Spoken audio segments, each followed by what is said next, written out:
Testing, testing.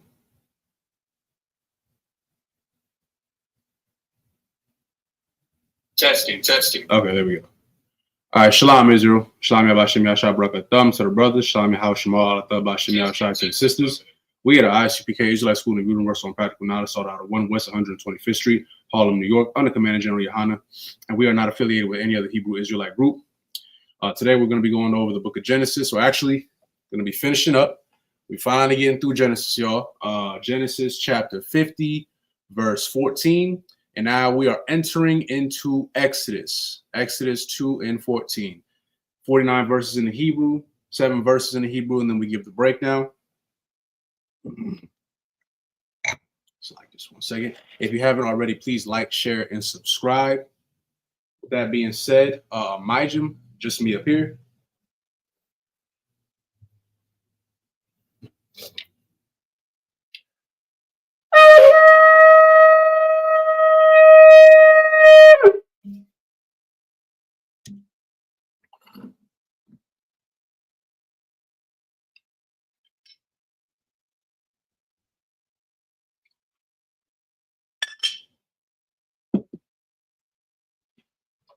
Laya Sha'ala, which means to Israel.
Majim upon Yahakodam, which means to rise or stand and face the east.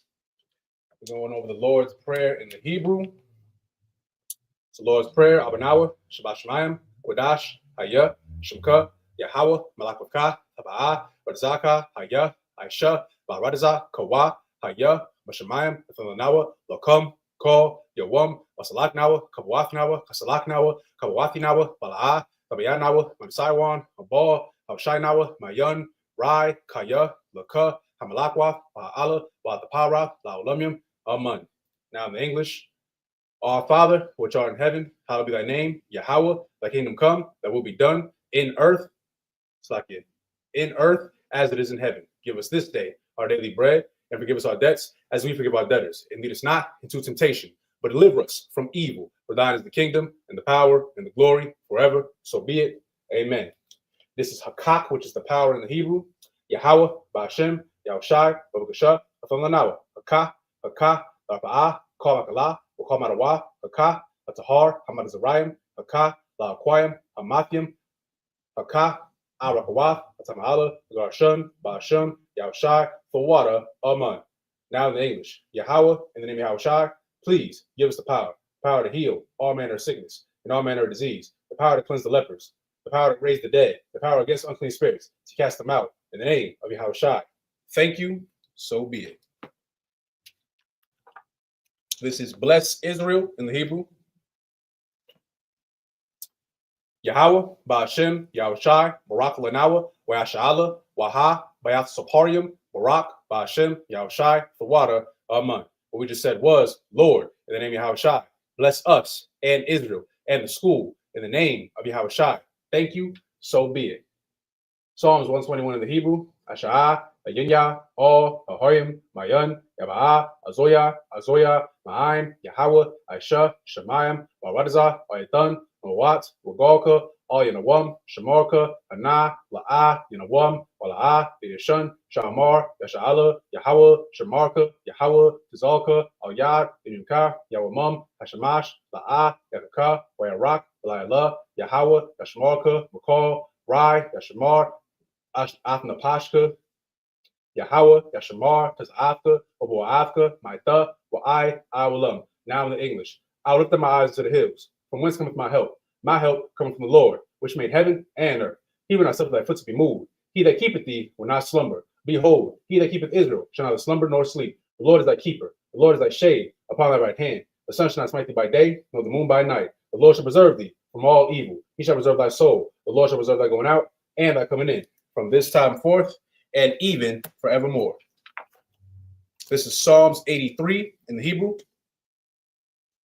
Alahayim, all them Yalaka, all Takarash, Wal Tashakwat, all Kayahana, Awayabika, Yahama Yabon, Ra'ash, Al Imaka, Yar Yamwa, Sawada, Waita, Yaitazawa, Al Tazabuanika, Amarwa, Lakawa, Wanakakidum, Magoya, Wala'a, Yazakar, Shem Yasha'ala, Awada, Kaya, Naba Atazawa, Laba, Yakadwa, Alika, Varyath, Yakarathwa, Ahoya, Adawam, Wa, Slakia, Wa, Yashama Alayum, Mawaba, Wahagorium, Gabal, Wab1, Wamalak, Palashah, Amashavia, Tazawar, Gamashawar, Nalawa, Imam, Hayawa, Zorawai, Labani Lawat, Salah, Aisha, Laham, Hamadium, Kasaya, Sara'ah, Kayabin, Manakar, Koyashwan, Shamarwa, Bayan, Dara, Hayawa, Daman, Ladama, Shaitamwa, Nada, Yamawa, Kairab, Kazaba, Kazabak, Kazamanai, Ko, Nasiakamwa, Ashar, Amarwa, Niarashah, Manawa, Nawaf, Alahayim, Alahaya,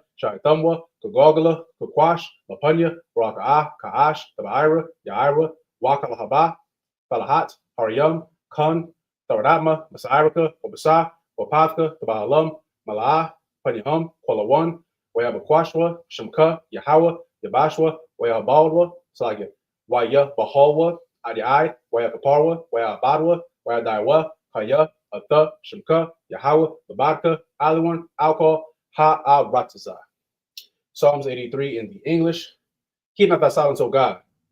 Hold not thy peace, and be not still, O God. For lo, thine enemies make atonement, and they that hate thee have lifted up the head. They have taken crafty counsel against thy people, and consulted against thy hidden ones. They have said, Come, and let us cut them off from being a nation. In the name of Israel, there be no more remembrance. They have consulted together with one consent. They are confederate against thee, the tabernacles of Edom, and the Ishmaelites of Moab, and the Hagarenes, Gabal, and Ammon, and Amalek, the Philistines, with the inhabitants of Tyre. Esau also was joined with them. They have opened the children of Lot, Salah. Do unto them as to the Midianites, as to Sarah, as to Jabed, at the brook of Gison, which perished at Endor. They became as dung for the earth, made their nobles like a red, and like Zaid. Yea, all the princes, as Zabah and as Amunah, who said, Let us take to ourselves the houses of God in possession.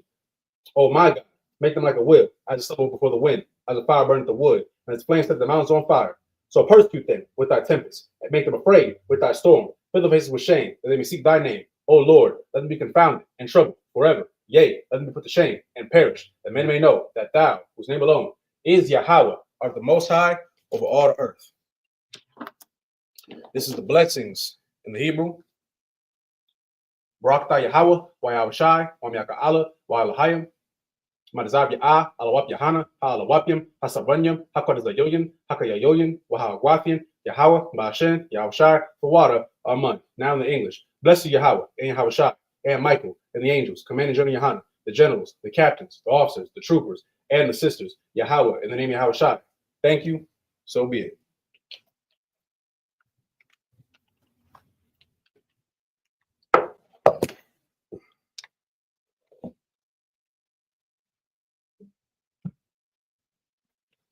All right, you may be seated.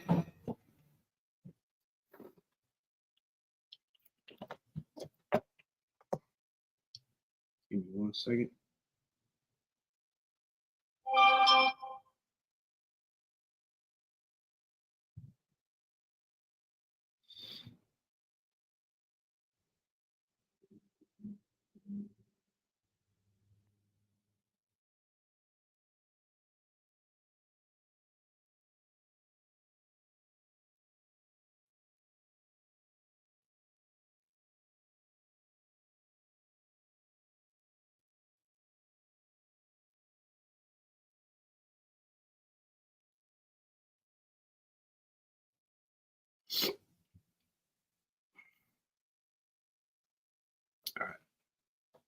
All right, so for those of y'all who are just tuning in, see a couple people tuning in. A young man, Kev. See the sisters in here. Rashala, Shalom on Christ. All right, so we're going to be going over the book of Genesis, chapter 50, verse 14. We're going to be finishing up Genesis. I know it's been a long ride, but again, I say it every class. For anybody who is outside the Isupk Canon Commander General Yohana, if you say you believe in the Bible and you tell me that you've read the book from Genesis all the way to Revelation and you are able to break down every single verse, I got to challenge you, because you saw how long it took for us to get through Genesis. That's 50 chapters right there. And we had to break that down in the English and in the Hebrew. So if you're not doing that, I mean, I don't know. You can skim read if you want to, but are you really getting the comprehension? Odds are probably not. And I'm not saying that to insult anybody. I'm saying that because we are trying to give you a thorough breakdown of who God's chosen people are and these prophecies and everything that is to come in the Bible. So with that being said, I'm going to start book of Genesis, chapter 50, verse 14. Give me 1 second. Verse 14.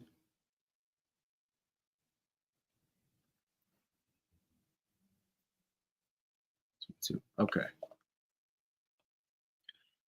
Wayashab, Wayashab, Yawsap,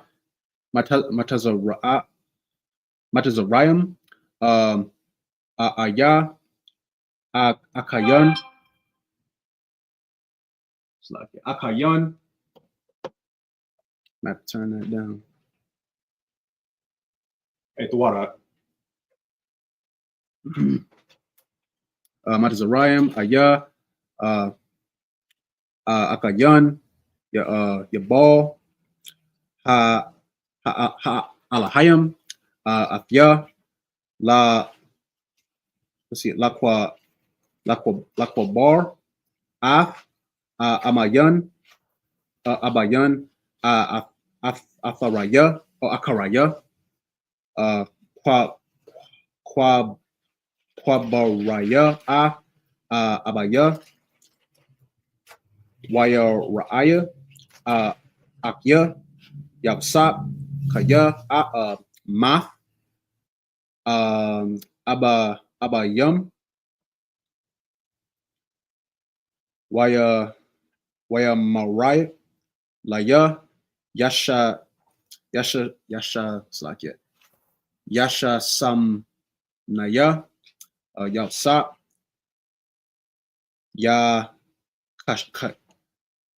Yakashab, Yasha Yaab, Lanya, Af, Kol, Harai, Ashar.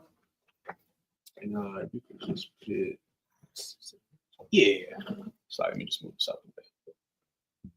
I'll just move this.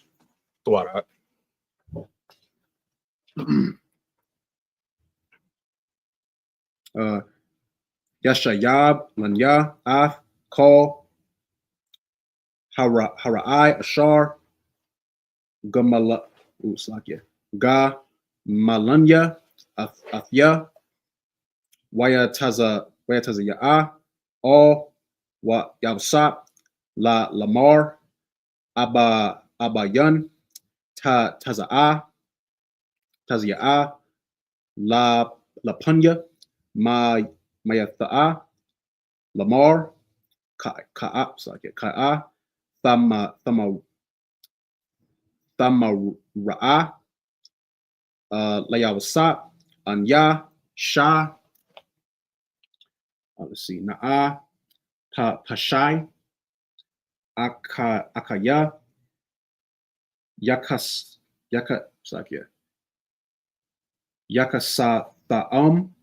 Kaya, Ra'ai,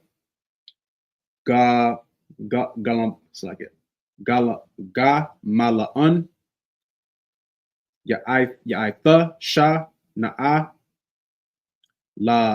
Lapashai, Ibadya, Alaya, Amayan, Wayaba'an, Yabsat,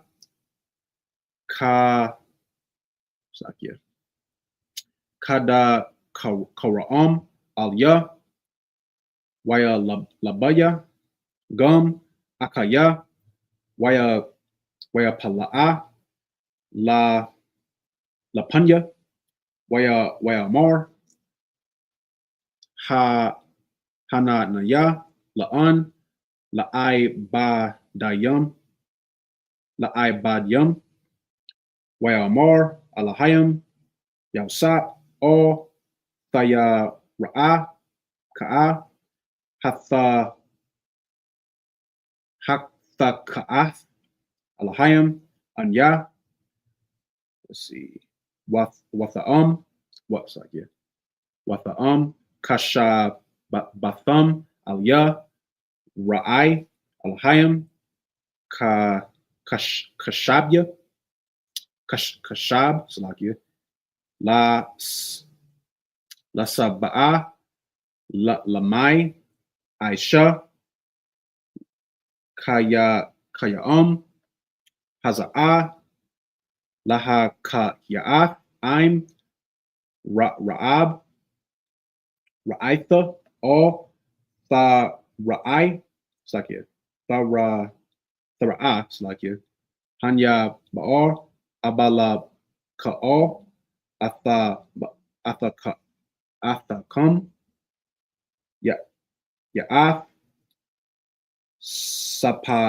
Sapaka'um, Wayana Ka'ab, Ayathum, Wayadabar, Ail, La Ka'am, Wayashab, Yabsat, Ka Matazarayim, Haya'a, looks like, yeah, Ha Ya'a, Yaba'ath, Abaya, let's see, Wayakaya, Yabsat, Ma'a, Waishar, Shun Yum. All right, so we're going to be reading the book of Genesis, chapter 50, verse 14 to, let's see, verse 20. So you can go ahead, yeah. Come. The book of Genesis, chapter 50, verse 14. And Joseph returned into Egypt, he and his brethren, and all that went up with him to bury his father. After he had buried his father, and when Joseph's brethren saw that their father was dead, they said, Joseph will peradventure hate us, and will certainly requite us all evil which we do unto him. So now, why would they say something like that? Give context. Okay, so Joseph's father has finally passed on. Now his brothers, they are intimidated by Joseph because they feel like now that father is gone, Joseph is going to unleash an evil upon us. Why would they feel like that? Because they sold him into slavery. They think he's going to try and get back. Right. They think that, okay, we did this great evil. First of all, that's them recognizing what they've done to him. Right. On top of that, they feel like the only thing that was stopping Joseph from doing anything to them was the fact that father was around. Father ain't around him. Remember, Joseph is a very powerful man at this point, right? So they feel like, okay, he's going to do something to us now that father is gone. Yeah, because they sold him, right? You can keep going. Come. Verse 16, and they sent a messenger unto Joseph, saying, Thy father did command before he died, saying, So shall ye say unto Joseph, Forgive, I pray thee now, the trespass of thy brethren and their sin, for they did unto thee evil. And now we pray thee, forgive the trespass of the servants of God of thy father. And Joseph wept when they spake unto him. Okay, so they sent a messenger pretty much begging for forgiveness from Joseph for the iniquities that they committed against him. Keep going. Come, verse 18. And his brethren also went and fell down before his face, and they said, Behold, we be thy servants. And Joseph said unto them, Fear not, for am I in the place of God? Keep going. But as for you, ye thought evil against me, right? But God meant it unto good, to bring to pass as it is this day, to save much people alive. So pretty much Joseph is looking at them like, y'all thought that I was going to get some get back at y'all. And what did he say? For am I in the place of God? Meaning what? What do you think? What do you think Joseph is trying to tell them? Go ahead. I can't punish, like he's saying, like, I'm not God. I can't punish you for your sins. Like, Okay. Give me a little more. Because they're scared that he's gonna do something to them because they sin. Mhm. And Joseph is saying, like, am I in the place of God? Am I in God's position to punish you? That's an excellent way to put it. Young man said they're safe. Yeah, they're safe. So I don't know if anybody heard about Allah. So that was an excellent breakdown. He's telling them, am I in the place of God? Meaning, am I in a position to punish you for what you have done to me? Now, this is an excellent point to bring up. So Christians, they misconstrue stuff like this. There is a way that you can judge people, but there's also a way to not judge people, if that makes sense. So they feel like because of what they've done, Joseph is going to unleash some type of punishment on them, right? He's telling them, like, pretty much, I'm not God. I cannot sit here and punish you for what you have done. Also, we're going to get a little bit into it as well. Joseph could have been punished them. I'm just give it to you straight. He had all the power, all the resources. He could have been punished them. Right. He was mad. He was wroth, but he never did it. Why? Go ahead. Like, because of what he said in his verse, like, it was of God that he went to Egypt because now he had the opportunity to save people. Mm-hmm. Okay, so give me Mark 11:25. Okay.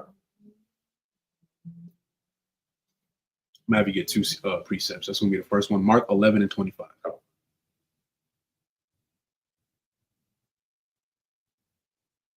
The book of Mark, chapter 11, verse 25. Go ahead. And when ye stand praying, forgive if ye have aught against any, that your Father also which is in heaven may forgive you your trespasses. Read that one more time. Come on. The book of Mark, chapter 11, verse 25.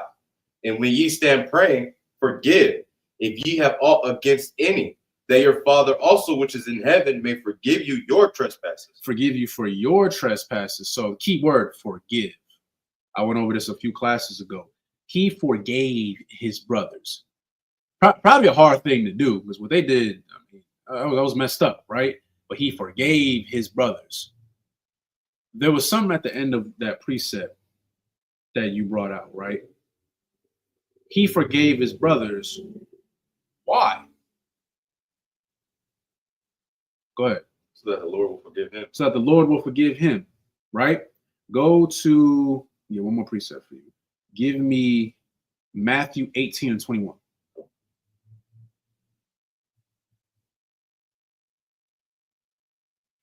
The book of Matthew, chapter 18, verse 21. Go ahead. Then came Peter to him and said, Lord, how oft shall my brother sin against me? And I forgive him? Till 7 times? Verse 22. You are. Yahweh saith unto him, I may not unto thee until 7 times. So like I say not unto thee until 7 times, but until 70 times 7. Keep going. Verse 23. Actually, no, you can stop right there. So again, what does that say? You forgive your brother, right? And I know that's a hard thing to do, but I'm gonna give it to you like this. Y'all forgive your oppressor every single day. Right. Y'all forgive the Chinese people for setting up shop in your hood and making money up off of you. And they talking all types of smack about you in the little nail salons, sisters. All right, you forgive them. You can bypass what they do. You can forgive the so-called white man for what he has done and continues to do to the children of Israel to this day.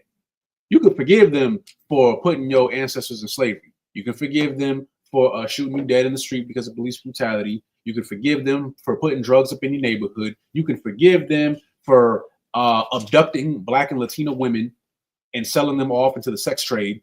You can forgive them for that. You know what you do? You say, but not all white people are bad. Not all Asians are bad. That's what you say, right? You know, they don't all harm me. Right. Okay, how about you have that same compassion for your brothers, for your sisters? Because the white man, look, I could tell you right now, there is nothing that I can do to you that is worse than so-called white man. Right. But you know what happens a lot of times? A lot of us get offended. Keep it real. A lot of us get offended. And a lot of it is just really a misunderstanding. You know, again, we all come from all different walks of life, different areas, different states, countries even, you know, and how I may perceive something about the Allah might perceive it a little differently. How he may perceive it, Priest also Tabawan might look at it differently as well. How Tabawan may look at it General behind me might look at it differently. You know what I'm saying? So we all have our own personalities and stuff. But when you offend a brother, half the time you don't even mean it. Or when a brother offends you, you don't mean it. Just a misunderstanding. You know, maybe had too much to drink. Probably said something. Probably rubbed you the wrong way. Okay, you know, talk to the brother. Talk to him though. Don't be don't be a hood nigga. I don't know if y'all ever watched Moondocks. There was an episode, Salaki for my language. They call it a nigga moment. A nigga moment. You know what I'm talking about? Go. Yeah, the scene where like it's two of them, they have like the guns aimed at each other. And like, wait a minute, how about we just put the guns down? Like, you know, that was a moment of clarity. Like, hey, like, we ain't even got to take it that far. And then in the show, you know what happened? The cops pulled up because they saw them with their guns and ended up murdering. That's what ended up happening. But my point is, there was a moment of, because it's really satire. Like when you really watch Boondocks, it's a lot of hidden messages, but they just put it in a way that it's supposed to be funny. My whole point is, they realize we ain't got to do this because brothers in the world, you offend somebody, they ready to fight. They're ready to shoot somebody. Sisters too. Y'all look, y'all be throwing hands too. You heard such and such from such and such from such and such that the lady down the street that works with you at the grocery store on your first shift said something about you. And then you gonna go to the grocery store on your shift and fight her. Lord behold, she didn't even say nothing about you. Or maybe she did. You gonna lose your job or something like that? Like, come on, man. I'm saying that because that's sadly what happens with a lot of our people. Y'all want to hurt each other. Like, y'all, like, our people have gotten too accustomed of getting disrespectful the second we have a difference of opinion. Am I right or am I wrong? Y'all see it all the time. I ain't saying y'all like that, you know. Especially now the anger and ruthlessness is heavy on our sisters in the world. Yeah. You know, I see it all the time. Like in the world, there are sisters that try to uplift other sisters, you know. But then, you know, you see the reality of it. Them sisters ain't really, they're not sisters. There's not like a real friendship there, a real sisterhood. Because the second somebody gets offended, they are ruthless. I seen all them little reality dating shows. They always do stuff like that, man. And brothers, y'all ain't no better. My whole point is forgive. Right. This was an act of sin that was committed against Joseph by his brothers. And he forgave them. Why did he forgive them? He's a man of God. And a man of God, he's looking at it like, look, the Lord, that's why I wanted to get them precepts. The Lord forgave me for our trespasses. Think of all the horrible things that you've done. Some of y'all have committed adultery. Look, we all were in the world at some point. Some of y'all have committed adultery. Some of y'all were whores. Some of y'all were whoremongers. Some of y'all were drug addicts, drug dealers. We all celebrated holidays. I think, let's be real. We've all celebrated holidays. I used to hate it, but I celebrated it though. Being honest with you. Some of y'all got tattoos. Some of y'all smoke weed, smoke Black and Milds. Some of y'all, I mean, I pray y'all never did meth or nothing like that. But the whole point is, we all done did something that was a sin. Now you're here and you're trying to change your life and serve God. The Lord could have been did away with you. You know, you don't got to confess to me what you've done, but you've all done something. And the Lord forgave you. So if the Lord can forgive you for your acts of treason, you can't forgive your brothers, your sisters. Talk to them. Talk to them. Sometimes they might not even realize they offended you. Make them realize that. Take them to counsel. That's another thing. Counsel is not anything negative. All right, I know. I'm gonna be real. There's a lot of y'all that are afraid of counsel because you're afraid you're gonna get in trouble. You don't want to be chastised. Sometimes some of us need to be chastised. Sometimes you gotta be like, "Hey, look, you tripping. You had no right to talk to that brother like that. Right. Hey, sis, that you shouldn't have ran to that sister and said that. You know, because that's spreading rumors. You're sowing discord. Maybe you did have a little bit too much to drink. Maybe you did have a little bit too much to drink. Maybe you did say something inappropriate. You know what I'm saying? Sometimes it might have been a spirit on you, and that spirit need to get checked so that demon could leave you so you can be a better brother, Right. a better sister. You know what I'm saying? So don't be afraid of counsel because sometimes it's needed. Same way you discipline your children. Sometimes, you know, look, kid, we were all kids. We don't want to be disciplined. I was scared of my dad. I'll be real with you. Like, I did not want to get chastised, but sometimes, hey, look, that's enough, man. Like, you know, my grades was bad. Can't go outside. Got my game taken away. It is what it is. Guess what? I fixed it. My grades went up. I'll tell you that much. Right. I got chastised. Same thing, right? So, you finished up verse 20. Let's see. So I'll do the next 7. 7. Okay. So I actually went ahead a little bit in the Hebrew. So we're gonna go verses 21 to Exodus chapter 1. Start 23. All right, so let's see. Look at Genesis chapter 50, verse 21. Let's see. Wa'ita all Thaya Ra'ai Anya Ba'ar Aka La Ka'al Atha Ba'am Wa'af Ta Pa Ba'am Waya Na Ba'am Waya the Thumb Ayathim Waya the Bar Isle La Kum Waya Shab Waya Shab Yao Sap Ka Matazarayim Haya Wabayah Abaya Waya Kaya Yabsat Ma'a Wa'ai Shar Shun Ya what's like it Shun Yum Waya Ra'a Yabsat Lapa Ra'am Kanya Shala Shayum Gum Kanya Maka Uslakia Makayar Kun Manshaya Yalada Isle Karaya Yalsap Waya Amar Yalsat all Akaya Anya Bar Ma'af Waya Lahayam Paquad Yap Paquad Yapaquad Atha Ba'am Wa I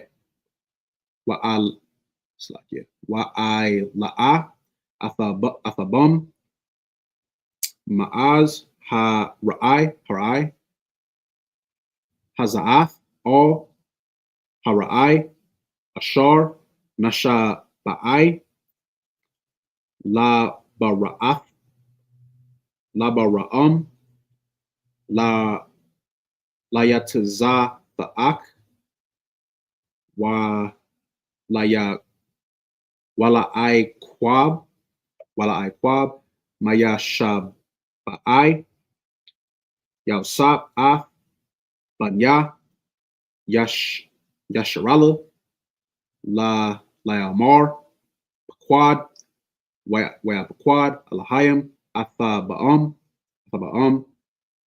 Wa Alahayim Oslakia Wa Allah Slakia Wa Ha'ai Latha'am Af I Taza Ma'athia Maza'a Waya Maf Yalsap let's see Ba'az Ma'a Wa'ai Shar Shun Yab Waya Thun Yasaya Afya Waya Sha'am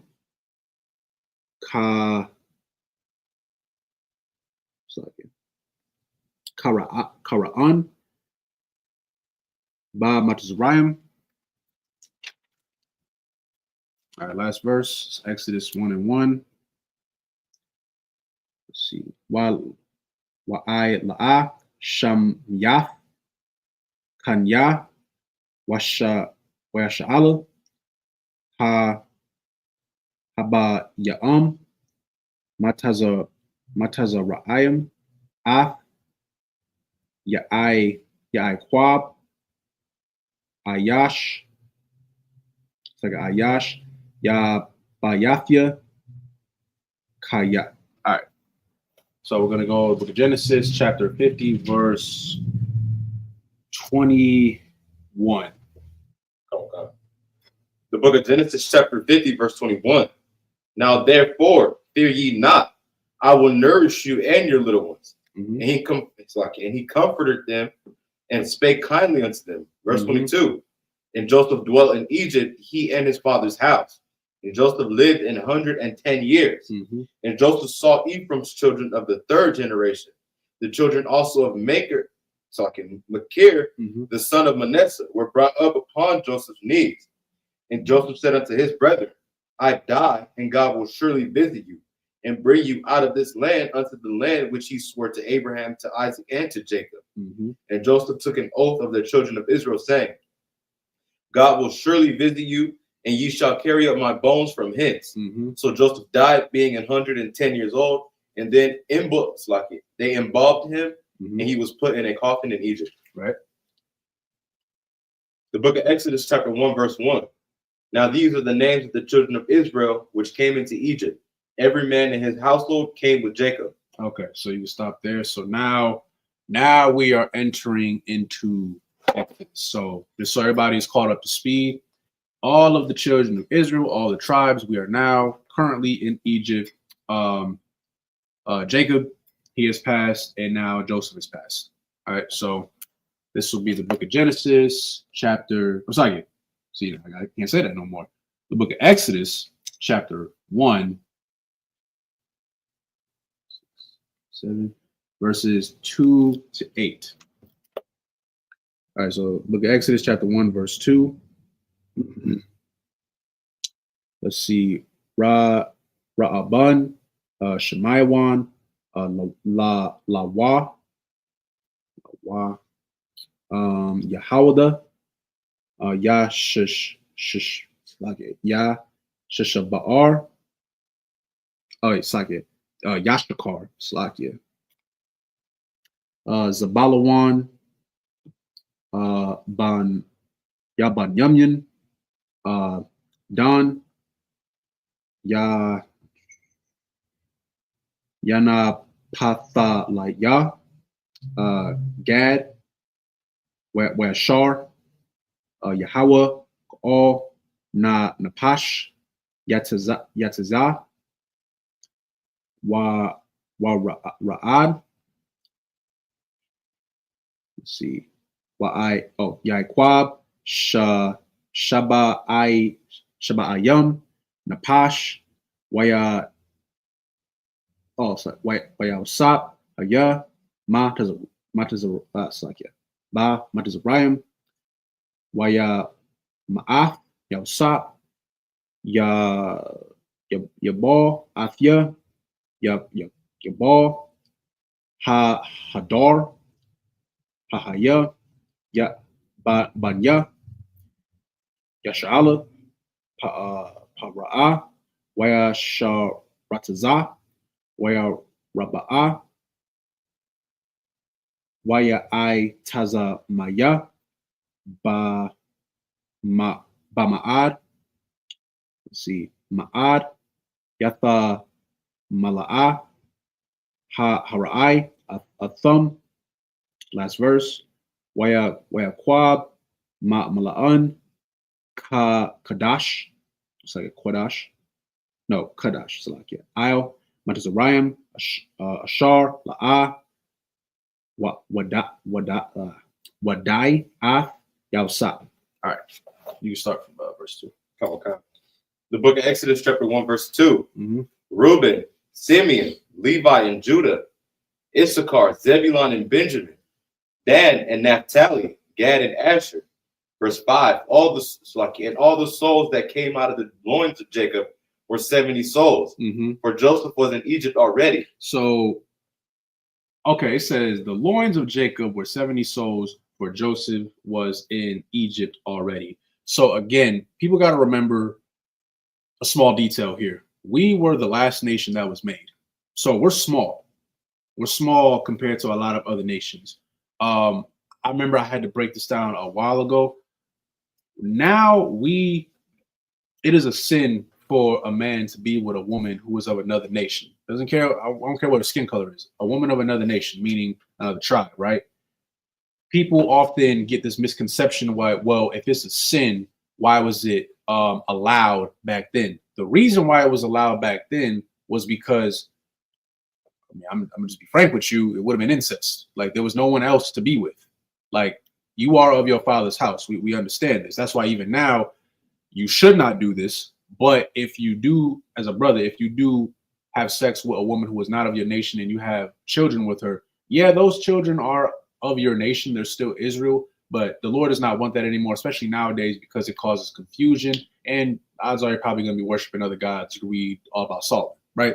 You can read about Samson, probably the two most famous ones that we bring up a lot, and what happened to them brothers, both mighty in their own ways, but they lost their way because they wanted to sleep with women of other nations. So at this time, remember, I believe Joseph also had an Egyptian wife. Moses, I believe, had an Ethiopian wife.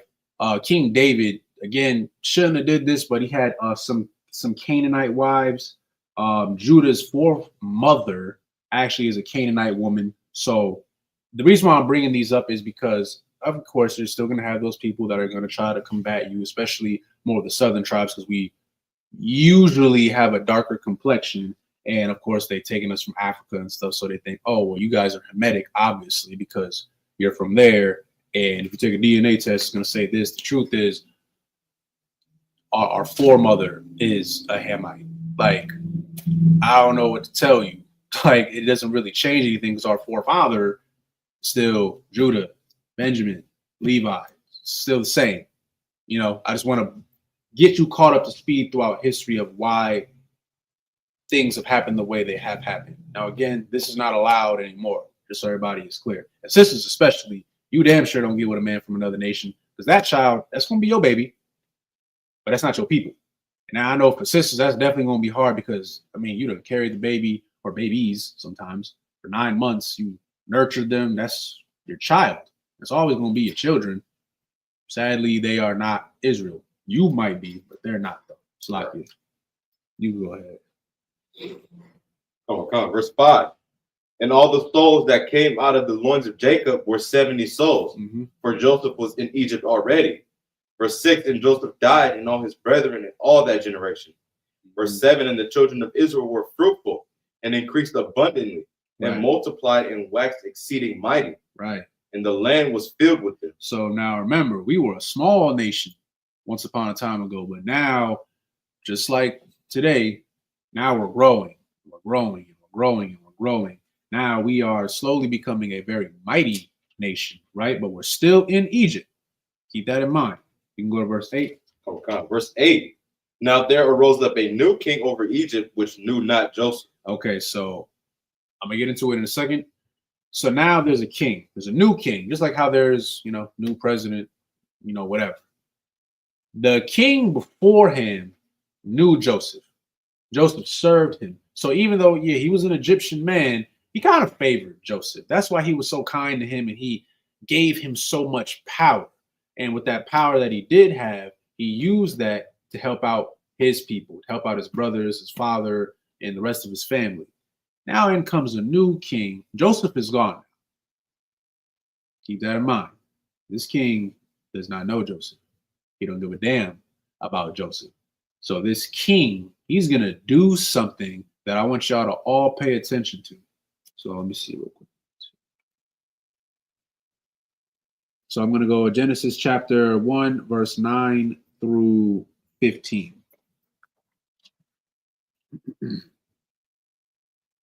Okay.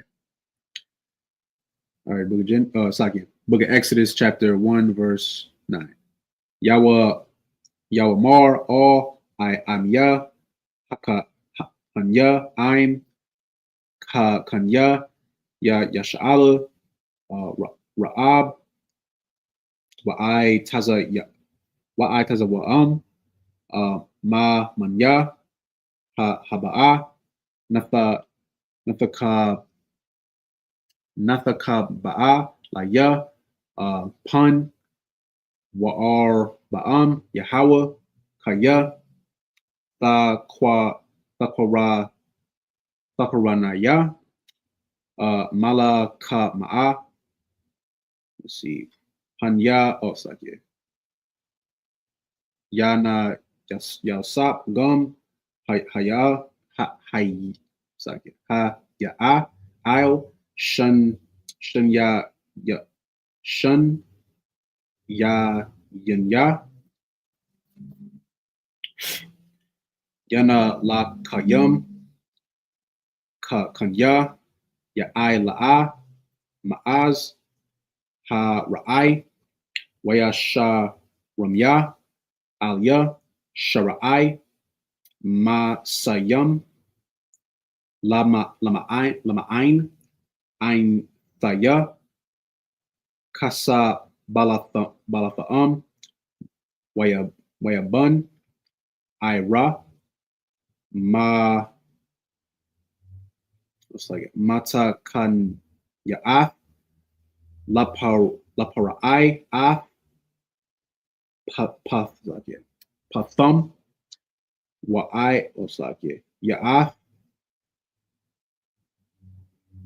Ra'ai Mat Ya Ba Sha'ar Ya Ba Sha'ar Ya Anya Afya Ka'an Ya Ra Ya Raba'a Ya Yabun Aparai Waya Kwataza Mapunya Banya Waya Sha'ala Waya I Badaya Matazarayam Af Kanya Yasha'ala Ka Para'an Waya Mar Af Ha Ya Ha'am Ka'ai Bada'a Kwasha'a Na Ka Ma'ar Wabala Wa Balabanyam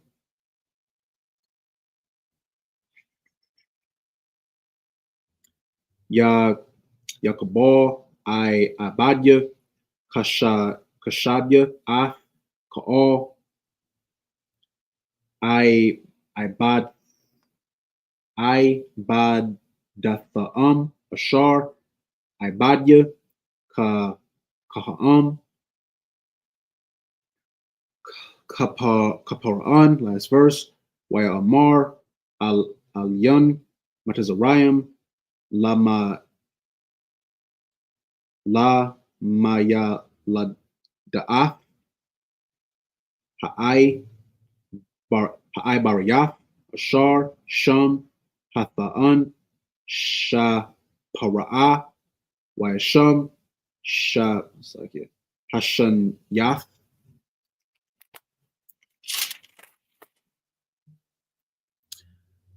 Parai. All right. So, okay, Exodus chapter 1, verse 9. Okay. The book of Exodus, chapter 1, verse 9. And he said unto his people, behold, the people of the children of Israel are more and mightier than we. Okay, so can you go back to verse 8 real quick? Oh, God. The book of Exodus, chapter 1, verse 8. Now there arose up a new king over Egypt, which knew not Joseph. So now here is this new king, and he's saying to his people, the people of the children of Israel. So again, we've been in Egypt for quite some time. Now, even though we live in the land of Egypt and we live alongside the Egyptians, Pharaoh, I'm going to say Pharaoh because he's king at this time, he recognizes that we are not his people. Same way in America, the Edomites came over here, colonized. We know the story, right? Damn near wiped out Gad. They pushed all the other tribes out, had to scatter. And, now we kind of live amongst here. We all share the same nationality. We're all American. If you're born on American soil or you get your U.S. citizenship, you are now a proud American, regardless of your skin color. That's what they tell you, right? Well, no, not necessarily. I'll tell you right now, the Lord don't give a damn about your nationality. Right. The Lord does not care. Guess who else doesn't care? Esau. Esau does not care. I am a black man in America. I'm tribe of Benjamin. There could be an Edomite who grew up right beside me, grew up in the same neighborhood, went to the same school, we played the same sports, went to the same college, whatever, right? By default, that Edomite is going to have it a lot easier than me because guess who runs this country? His people. That's it. They're going to take one good look at him. They don't got to even know him. He could be a serial killer for all we know, but it doesn't matter. He's white. He gets what I like to call complexion protection. That's what he gets. It does not matter how much money I make.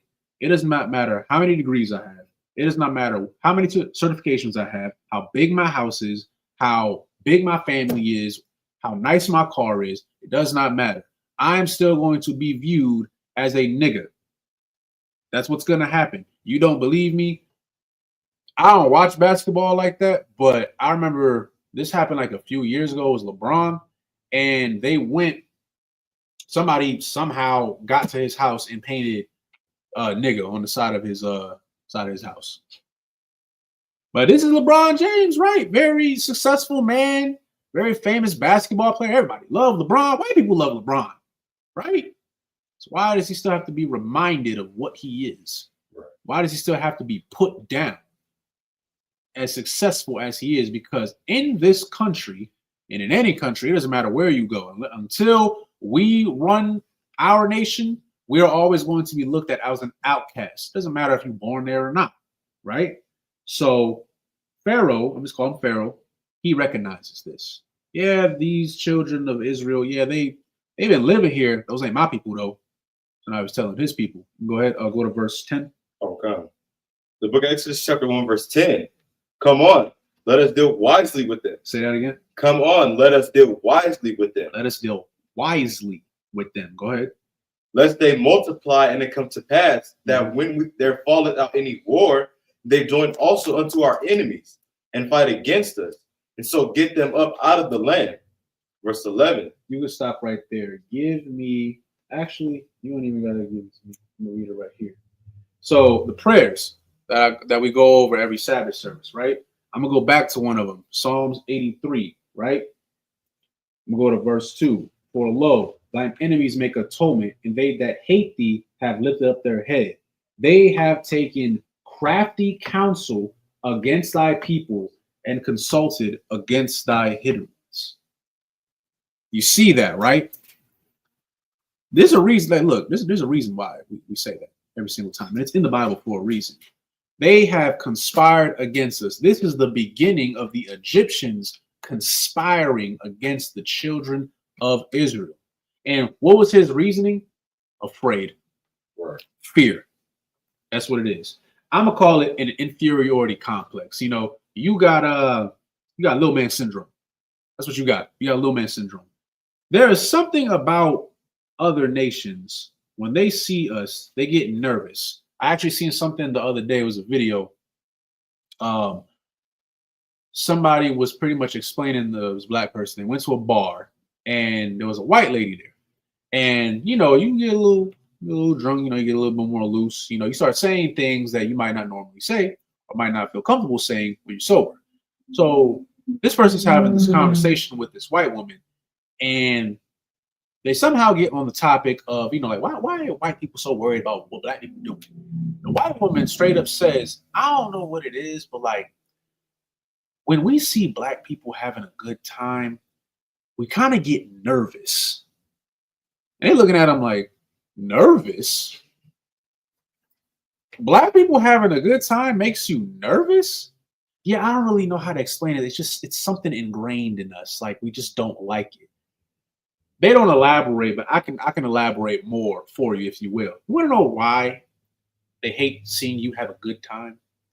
It's because when you have a good time, you get along with your people, hang out with your brothers, hang out with your sisters, you actually have functioning and fruitful marriages, you're there for your kids, everything is just so happy. You know what's going to happen? You're going to multiply. Because, break it down for you like this, human beings are inherently selfish. All of us.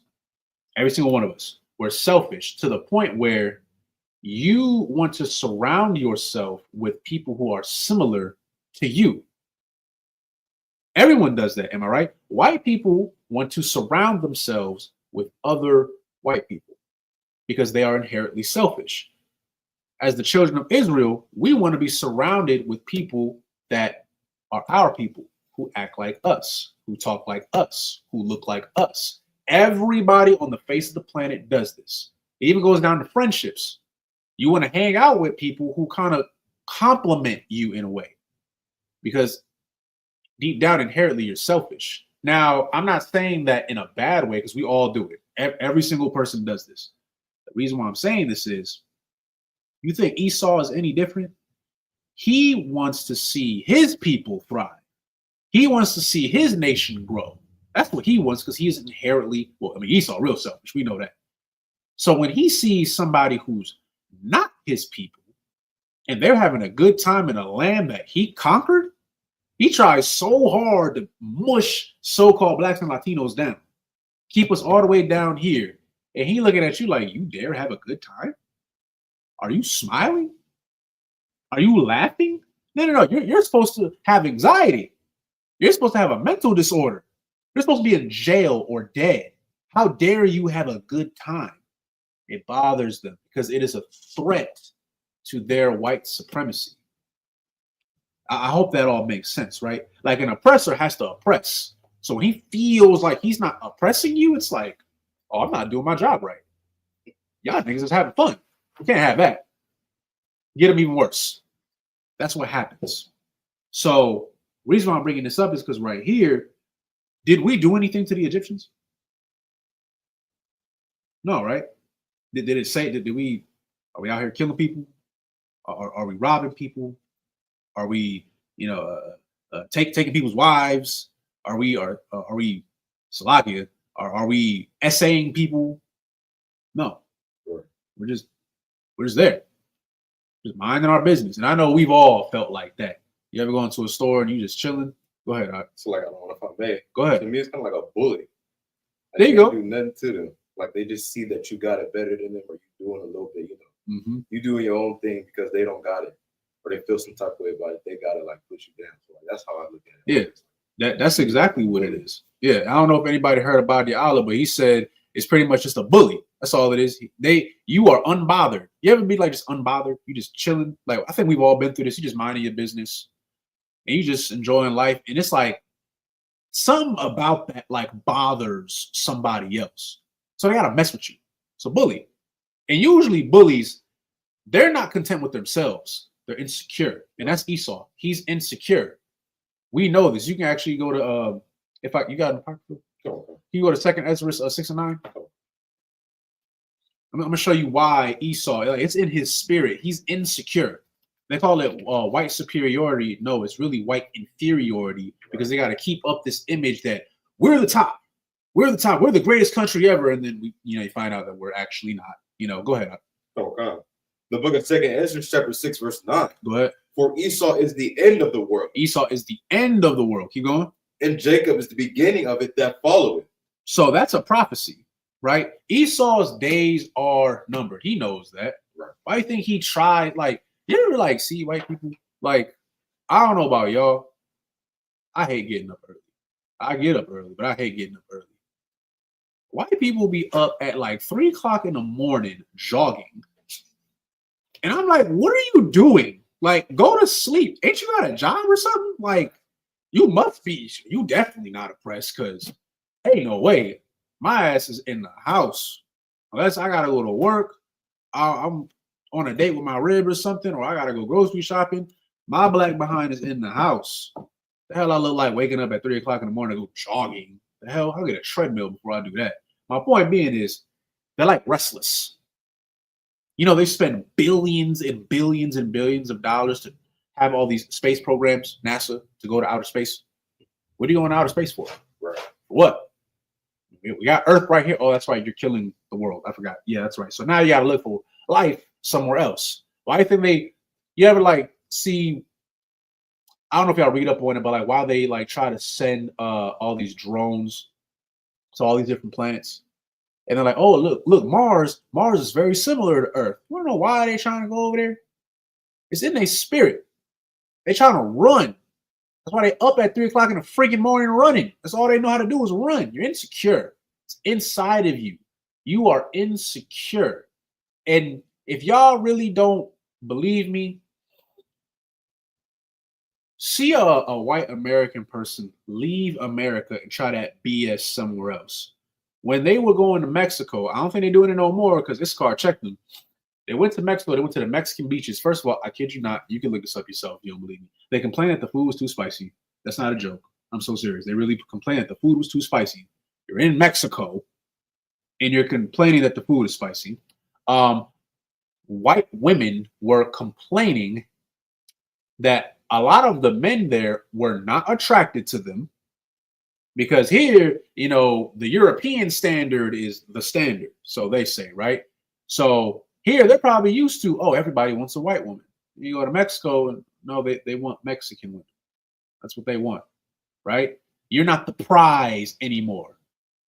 The one that really caught me, they went to, I'm not sure exactly where it is, but it was Mexican beaches.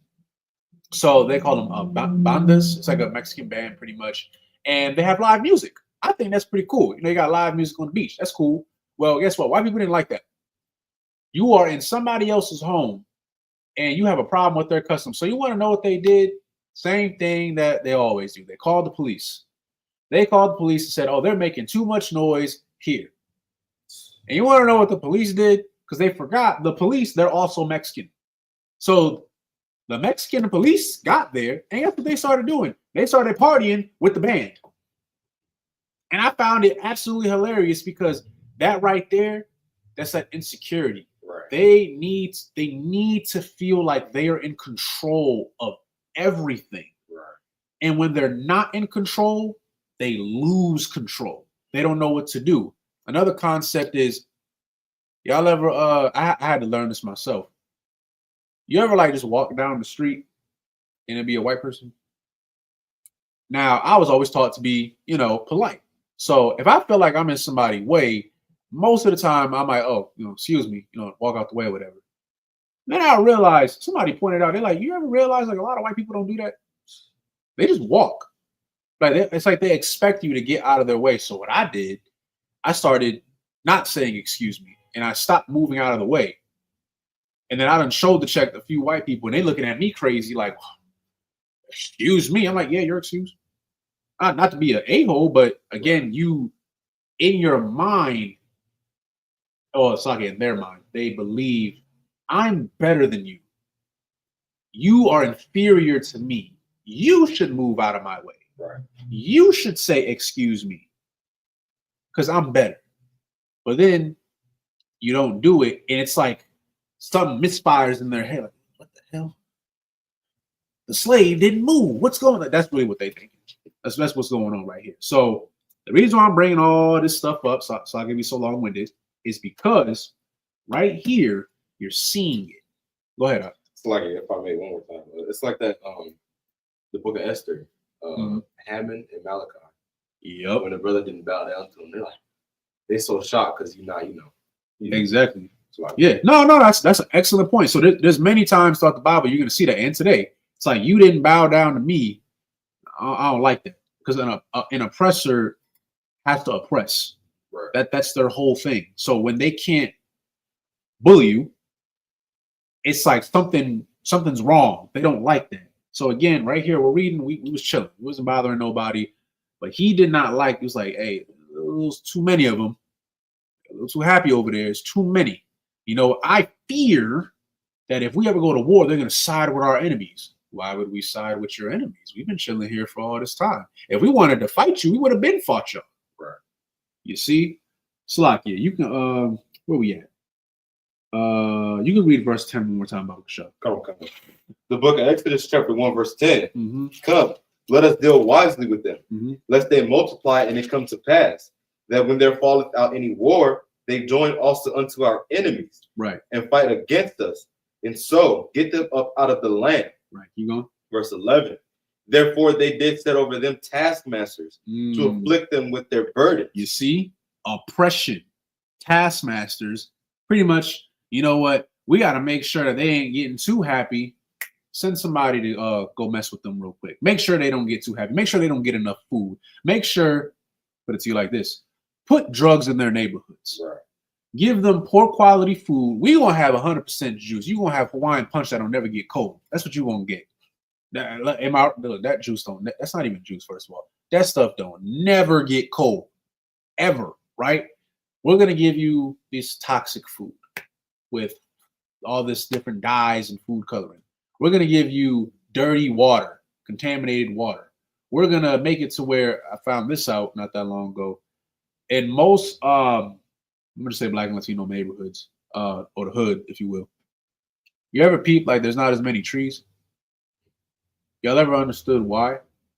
What do trees do for us? What do trees do? Or plants in general?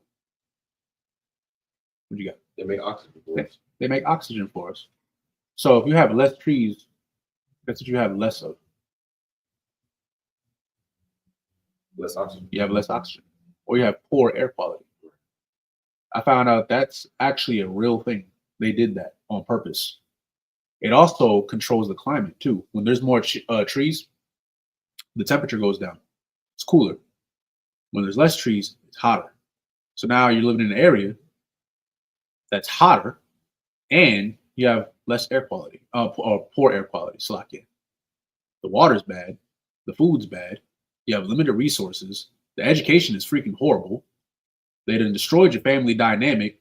Dad's probably in jail. Mom, she's strung out on whatever. She's trying to make ends meet.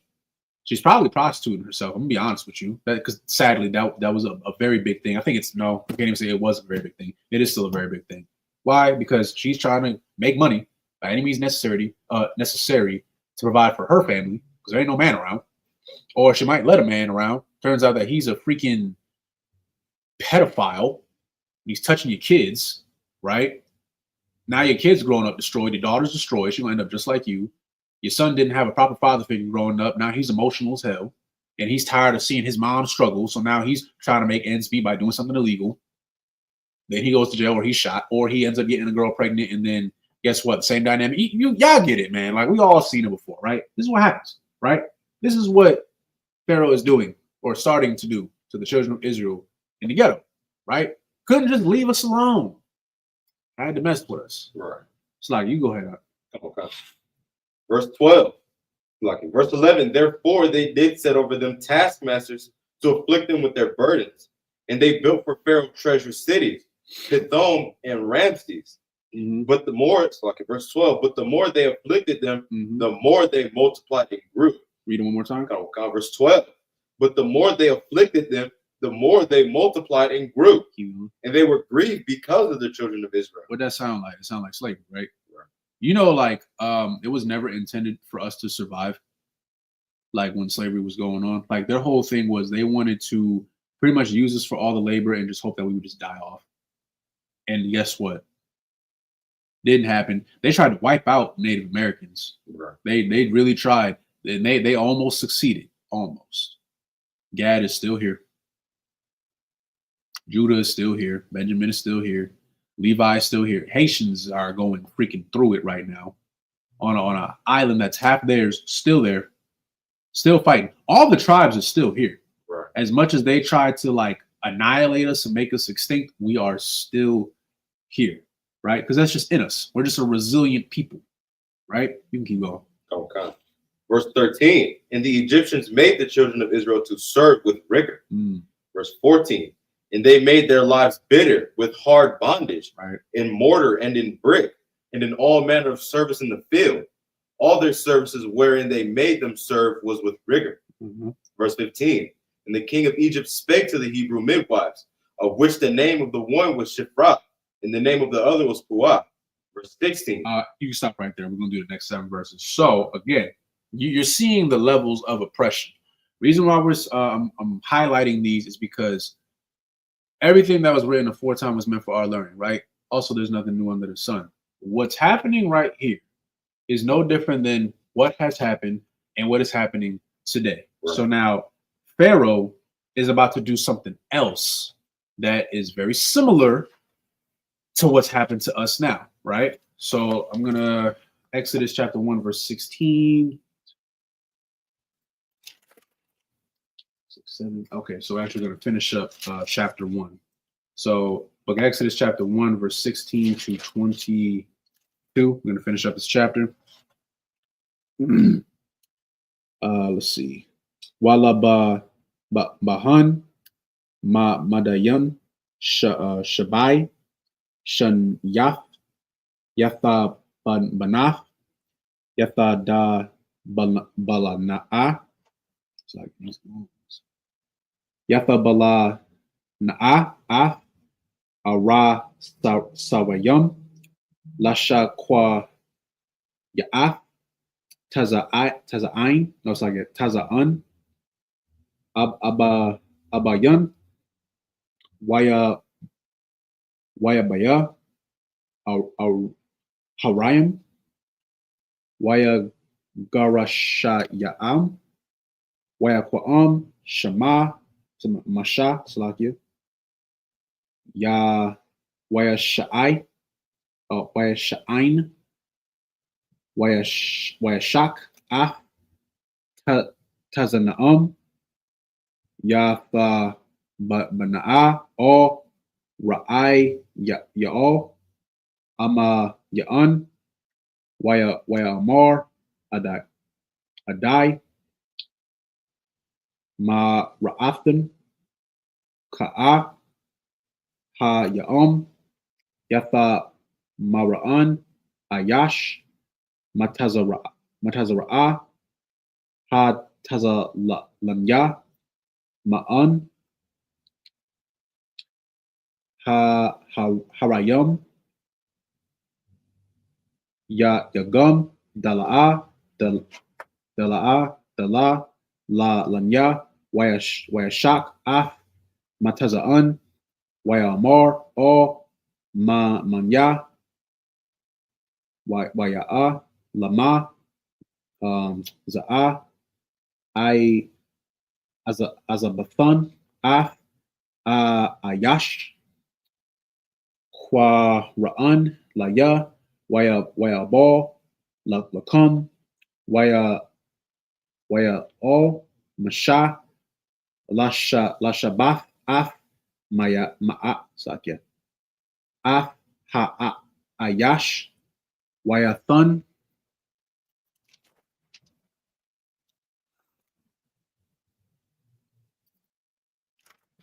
Slaki. I think who does? I think I did. Okay, let's finish up. Last 2 verses. Waya an kaya waya tha'an ha haba ya la da'af af hala ya'am wa aish laham ka tha ya'am. Last verse. Waya taza'a para'ai labal aimya la amar Ka'al amaz haya la'ad haya ra'a fashala baya yabal haka'af tha ka ya'an. All right. So book of Exodus chapter 1 verse 16 and we'll finish it up at 22. Finish that chapter and then we'll go to chapter 2. Okay. The book of Exodus chapter 1 verse 16. And he said, when ye do the office of a midwife to the Hebrew women and see them upon the stools, if it be a son, then ye shall kill him. Now let's read that one more time. It says to do what to the sons? You start at where it says of the midwife to the Hebrew. Okay.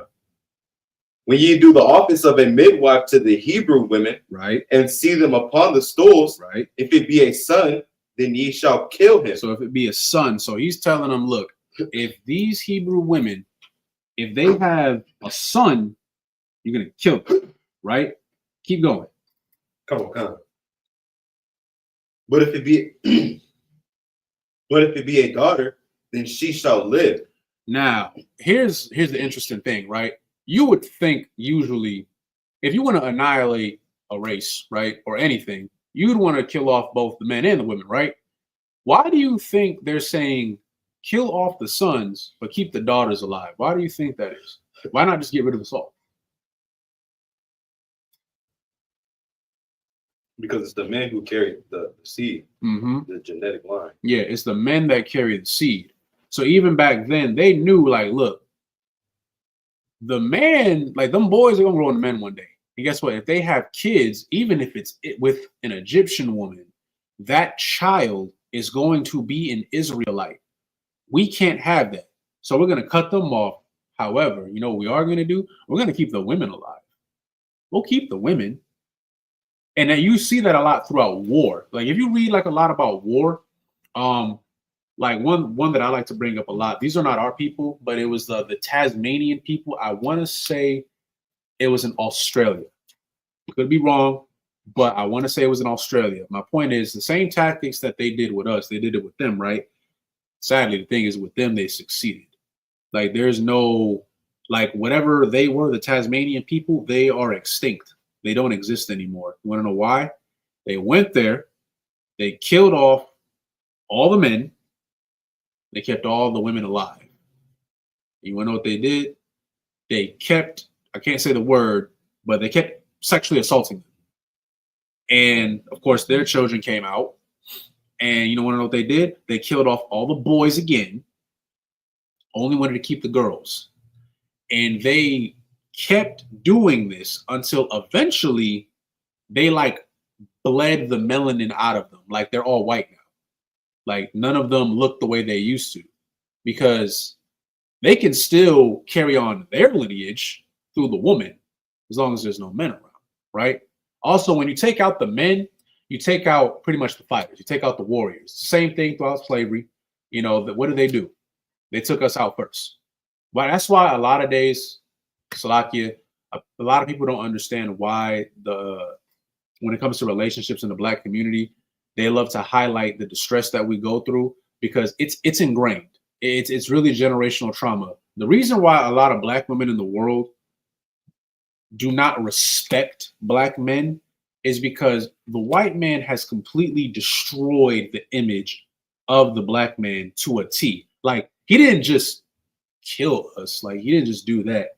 He destroyed the whole identity of a man to the Black woman. They got to us first. We're the head. So once we got cut off, that's it. Now the kids and the women, they're free game now. So I brought this up a few times. They would publicly humiliate Black men, breaking the buck. They would sexually assault the Black man, a white man sexually assaulting a Black man, yes, in front, but he made sure to do it in front of everybody, especially his women, especially the wives, especially the daughters, right? Because it was to send a message like, hey, he can't protect you. Your protector ain't nothing. He's nothing. So, of course, survival mode, right? Black women felt unprotected. Now they got to protect themselves.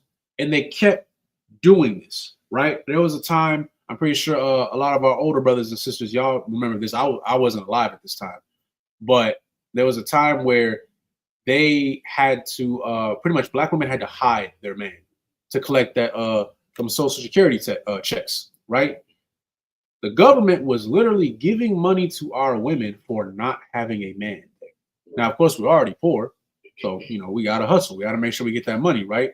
So we were still married, but the Black woman had to hide the man. Again, invalidating the man over and over again. You're only going to get financial aid. You're only going to get government assistance if your man is not around. So guess what? Don't have a man. And put our women into survival mode. Then, of course, they constantly show a version of Black men on social media because it's an influence. The only time you see successful Black men is when we're playing sports or if we rapping or something. And then they definitely make sure to do this too. Those men, they always want to highlight the ones who don't have a Black wife. Like now, the thing is, a lot of our women believe that, oh, Black men don't like Black women now, which is actually not true because 85% of Black men that are married in America are married to Black women. But they're not going to tell you that, though. They got to keep giving this illusion like your man is worthless. Your man is weak. Your man is lazy. Oh, and then if he's none of those things and he is hardworking, guess what? He don't want you. That's how they destroyed the black household throughout generations and generations. Oh, and then let's say there is a black couple. Well, now you got the Real Housewives of Atlanta. Now, we're dysfunctional. Everybody is being a hoe or cheating or abusive or whatever, right? The only time you see a black family is when they're dysfunctional. But when he's with a white woman, everything is fine. And then in hindsight, no, it's really not. Go ahead. So like if I'm male, I think I've seen this. They tried to do like a study basically saying like how when athletes get rich, they marry white women. They were saying because black women basically check black men. Like they'll like tell you when you're wrong or tell you when you're not doing something right. And they're saying, why would a black man want to deal with that when you just go get a white woman who ain't gonna say nothing and let them do whatever you want? Yep. So it's like, yeah, that's kind of That's true, by the way. Yeah, there is I'll share this with you. When I was in high school, it was like pretty. Damn, it's crazy. This is all the way back in high school. It was pretty common for like black male athletes to be with a white girl, and it's funny thinking about it now, like how it started so young. Usually that happened, and it was like a stereotype. The stereotype was they're not gonna tell you nothing. Right. White women will do whatever. That was the stereotype, and like how you said, dudes ain't want to deal with this. Right. But again, pushing a negative stereotype to black women, because the thing is, you want a woman who's going to sit here and like not be masculine, but really have your back. And black women are really going to have your back. They're going to tell you like, hey, babe, like, I don't know about that. There's a way to go about it, right? Because why? That's caring. Right. We were fed this kind of idea of, oh, she's just going to let you do whatever. So you like, it's pretty much free game. But a lot of brothers don't understand is, and I'm pretty sure we've all seen it, a lot of black male athletes, football, basketball, and they get a white woman. First of all, you got to ask yourself, why does that white woman want you? Like, hear me out, if white women truly loved you the way that black women love you, I'm talking about our Latino brothers too. If the white woman loved you the way a Latino woman would love you, why is it that every single time you see an interracial relationship, for the most part, they go for a rich black man? Right. Like, he's rich. Of course she's going to go for him. Because guess what? She gets with him. It's a win-win situation. Either she stays with him and, her kids, they're going to be pretty much set up. And guess what? Her life's going to be great because he's rich. Or she get with him. They break up. He's too dumb. He's not going to get a prenup. They break up. Now she gets half of his earnings. And guess what? She still gets, then she gets to leave, go back to a white man, and now she got money. And he got money too. That's what happens, right? So if the white woman really loved you the way you think she loves you, why do you never hear stories about a rich white woman with a poor black man? Right. I've never seen it, since she loves you so much, right? Why is that the only time she loves you is when y'all are in the sheets? That's it. That's the only time. Like, y'all ever see that? The only time white people love you is when they want to have sex with you. Then they're nice. When it's really just a fetish. That's all it is. Even the term, what is it, jungle fever? That's weird. I don't know how that term originated, but I always thought it was kind of racist because it's like, y'all already be trying to call us apes and stuff. Now it's just no. That's my whole point, right? So yeah, that's just one of the many ways that they have destroyed the black man in front of the black woman. It's just slavery. It's racist tactics that they use to keep us divided. Let's see. Let her come to the ghetto and pick a real brother. Yeah, she ain't gonna do that. I have never seen I'm gonna say a rich heathen woman in general. Right. A rich heathen woman ever just go to the hood and be like, oh, I like him. You don't like the brother that worked 9 to 5. You don't know he's in debt because he going to college. Like, you don't go for him. No, you go for the one, he's a finished project. Or you make sure you get him when they're in college and he got a future. I'll be seeing that too. Yeah, y'all ain't slick. It's just investment. That's all it is. Right. That should let you know, black and Latino man, look, She don't love you. You're an asset. You are something. You're an investment. That's what it is. The second you do not please her anymore, whether it be sexually or financially, she's gonna do away with you. That's it, right? So get you a sister, right, who actually goes through the struggle with you and knows what it's like. Right. Don't do that stuff. But again, the reason why I'm bringing all that up is because it's another way for us to just hate each other. But going back to what we were originally bringing out, again, they wanted to get rid of the boys, but they wanted to keep the women. You see that every time throughout any war, for that matter. They always kill off the men, and then they do whatever they want with the women. Because now she's defenseless. Now they can live out all their little weird fetishes and assault you, and there's nobody there to protect you anymore. Right. That's what's going on. You can go ahead, verse. Where we at? Verse 17. 17, yeah, go ahead. The book of Exodus, chapter 1, verse 17. But the midwives feared God Go ahead. and did not as the king of Egypt commanded them, but saved the men children alive. So they said, F that. Again, so-called Black, Latino, or Latina, Salakia, and Native Indigenous women, Israelite women, said, nah, F that. We gonna keep the boys alive too. Right. You see that? Looking out. Looking out. A white woman ain't gonna do that. It's like, I'm just being real. Like, that's not gonna happen. A heathen woman is not gonna look out for you the way a sister would, right? That's how it originally was supposed to be. The only reason y'all be fighting the way y'all fight now is because of Esau. That's it. Go ahead. Oh God. Verse 18. And the king of Egypt called for the midwives and said unto them, why have ye done this thing and have saved the men children alive? Keep going. And the midwives said unto Pharaoh, because the Hebrew women are not as the Egyptian women, for they are lively and are delivered ere the midwives come in unto them. So it says, for they are lively and are delivered ere the midwives come in unto them. Meaning what? I want y'all to really like people who said right now. It says, and the midwives said unto Pharaoh, because the Hebrew women are not as the Egyptian women, for they are lively. Sisters, you should take that as a compliment. Right. You're resilient. Of course you're resilient. You're Israelite women. Of course you're resilient, right? The Egyptian woman could never. That's why they in shambles now. Egypt, like, I don't know if I've ever seen Egypt. Like, it ain't, I don't look, it's just sand. They poor too. That was a once great nation. Guess what? They fell. Because why? They had us in captivity and they ain't want to let us go. So God did something about that, right?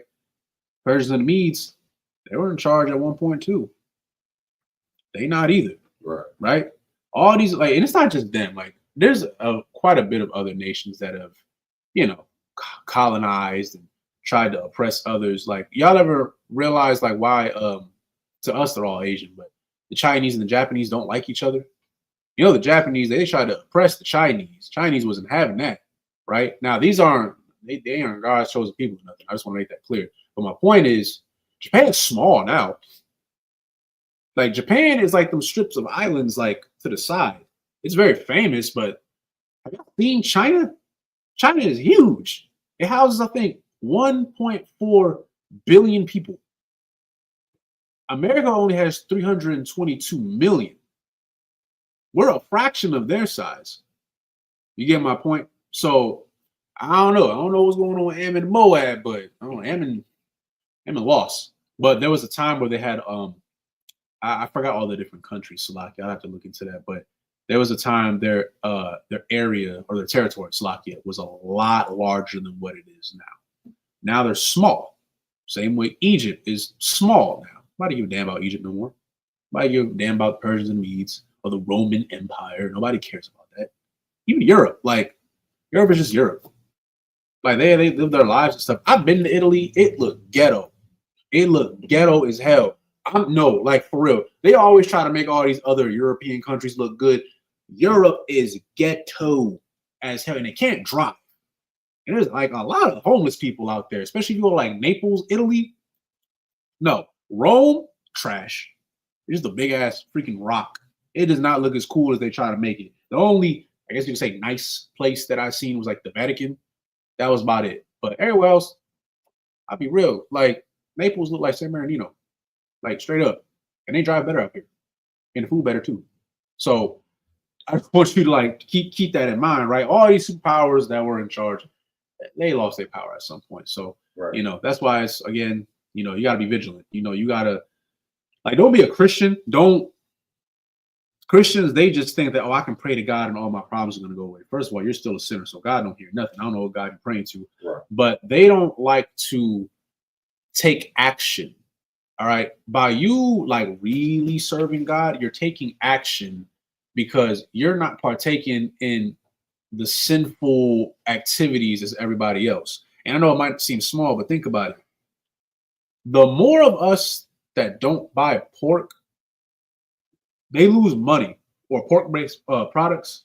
The more of us that learn how agriculture and learn how to grow plants and farm, it hurts their pockets. Esau loved his money, right?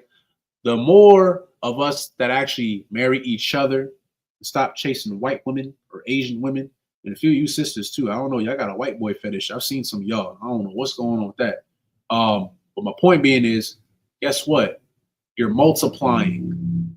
You're multiplying. You want to know why? Like there are some white people who are okay with interracial marriages and why they push it so much on TV. Another thing, y'all ever see a lot of these TV shows? It's a white man with a black woman every time. And we read it earlier. Why is that? They have children.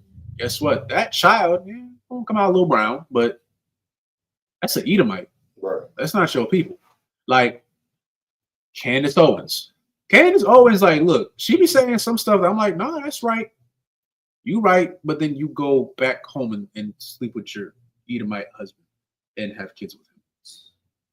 So it's like I can only take so much of what you say for face value. Like you say a lot of good stuff, sis, but that's what you chose. Apparently, she only known him for like 8 days and married him. So I gotta look like I don't know what's going on there. But again, her children, those are Edomites. She doesn't understand that. And it's funny because she knows who the synagogue of Satan is. She called it out. Right. But you know what I mean? So like you can't partake in these activities. You are fighting. You're just doing it in a way it's not so obvious. But the Lord sees it though. Let's see. I always thought they wanted to strengthen their bloodline. So yeah, there are, don't get me wrong, there are Edomites that they're, white purity and stuff like that, which they can have that, right? But then there are the ones who they're okay with interracial marriages because it's like, it's another way to get rid of you, if that makes sense.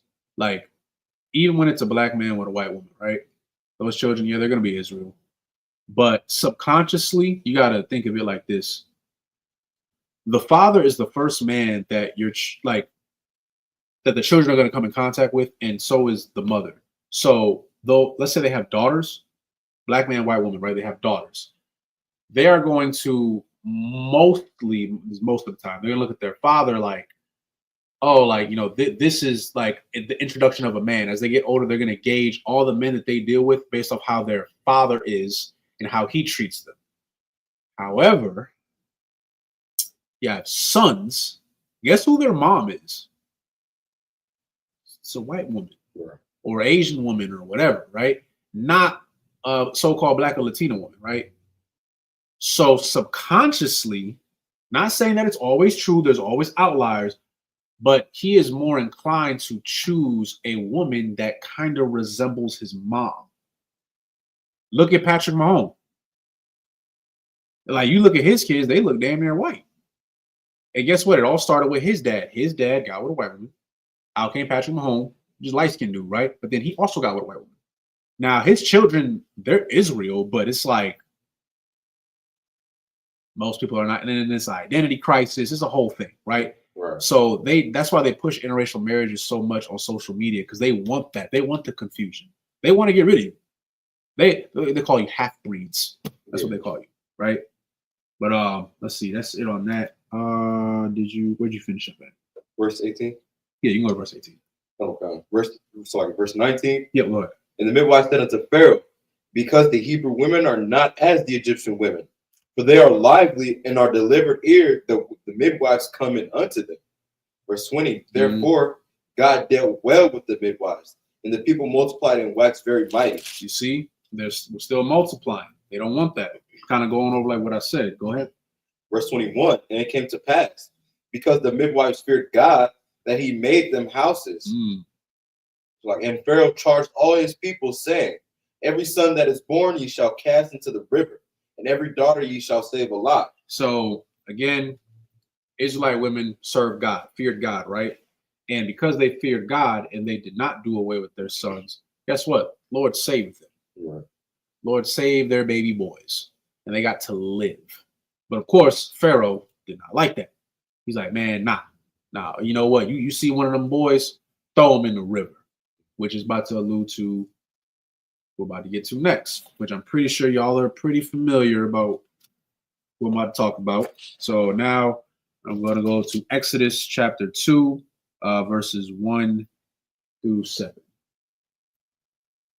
All right, so with Exodus chapter 2, verse 1, let's see. Wa la'an ayash makayaf la wa wayakwaf af kaf la wa athar hasha'a yathalad kun yathara'a afya kaya let's see sayab sakya haya yathatazapa yathatazapan yashalasha'a wa kayam wala'a aya bala Aid ha tazapanya atha kwaach laya thabah gama let's see yatha kamara'a bakamar ya let's see yaba zapa'af ya thasham ka'a af halayad yathasham ka tayan il shapaf ha see aya hayar yatha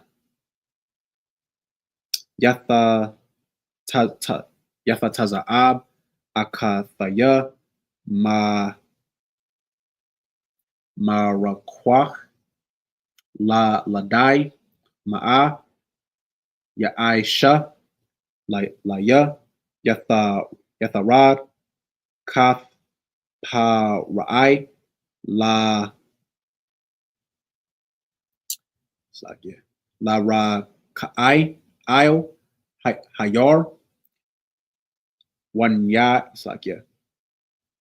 wanai rathaya halaba'af il ya'at yad hayar watha ra'a af hatha ba'a katha'an kwa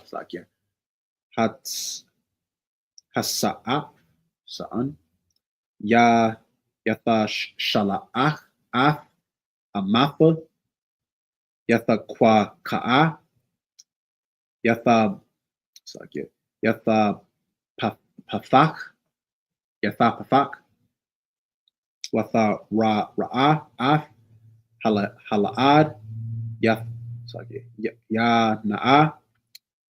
na'ayar kaba yatha ka ma'or aliyah yatha ma'or ma la'adya ha'ai bayum za'a last verse. Let's see yatha ma'or akathaya or kaf hara'ai halayon yakwarataya la'an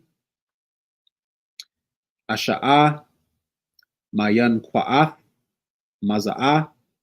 That's like Mun, Ha'ai Bariyath, Yatha Nakwa Na'ach, La'an Af Halayad. All right. So you go chapter 2, verse 1. Go. So the book of Exodus, chapter 2, verse 1. And there went a man of the house of Levi, and took to a wife a daughter of Levi. And the woman conceived and bare a son. Right. And when she saw him that he was a goodly child, she hid him 3 months. Right. Verse 3. And when she could not longer hide him, she took for him an ark of bulrushes and daubed it with slime and with pitch, and put the child therein. And she laid it in the flags by the river's brink. Verse 4. And the sister stood afar off to wit what would be done to him. Verse 5. And the daughter of Pharaoh came down to wash herself at the river, and her maidens walked along by the river's side. And when she saw the ark among the flags, she sent her maid to fetch it. Verse 6. And when she had opened it, she saw the child, and behold, the babe wept. And she had compassion on him and said, this is one of the Hebrews' children. Okay, so this is an Egyptian woman who found an Israelite child in the river. You go. Okay, verse 7. Then said his sister to Pharaoh's daughter, shall I go and call to thee a nurse of the Hebrew women, that she may nurse the child for thee? Okay, so now we're going to finish the last 7 verses. So this is the book of Exodus, chapter 8, 8 to 14.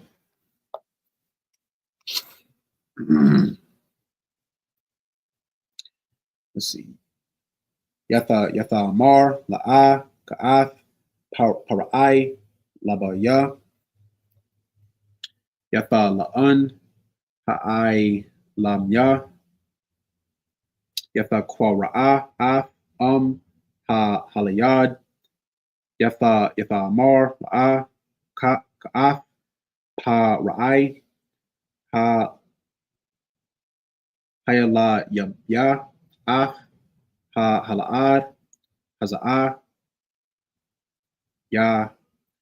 Yahan Kwa'ah, Laya, Yanya, Athon, Af, Shabaran, Yatha Ka'ach, Sha'ah, Ha'alayad, Yathan Kwa'ah, Waya Gadol, Hayalad, Yatha Ba Ya'ah, Labath, Para'ai, Yahweh, Laban, Yatha Kwa'ra'ah, Shemya, Masha'ah, Yatha Amar, Kaya, let's see, Ma'an, Baya'an, Mashayah, Yahweh, Kaya Mayan, Ha'am, Waya Gadol, Masha'ah, Waya Taza'ah, All, Kaya'ah, Waya Ra'ah, Katabalatham, Kasabalatham, Waya Ra'ah, Ayash, Mataza Ra'ah, Maka'ah, Ayash, Ibara'ah, Makaya'ah, Wayapun, Ka'ah, Yaba'an, Wayatamanya, Kaya'ol, Wayataza'ah, Kaya'um, Hashanya, Wayana, Shanya, Anashayam, Ibarayam, Natazayam, Wayamar, Lorashai, Lama'a, Thaka'a, Ra'ain, last verse, Wayamar, Maya, Shemya, Layaash, let's see, Sha'ar, Waya Pa'a, Al Yanya, Hala Ya Halaraganya, Afya, Amar, Kasha'ar, Haragath, Af, Hamatazarai, Waya'an, Wayara, Masha, Wayamar, Abun, Naya Da'ai, Damar. All right. All right, so book of Exodus, keep saying Genesis. I also used to saying that. Book of Exodus, chapter 2, verse 8 to 14. Okay. The book of Exodus, chapter 2, verse 8. And Pharaoh's daughter said to her, Go, and the maid went and called the child's mother. Right. And Pharaoh's daughter said unto her, Take this child away and nurse it for me, and I will give thee thy wages. And the woman took the child and nursed it.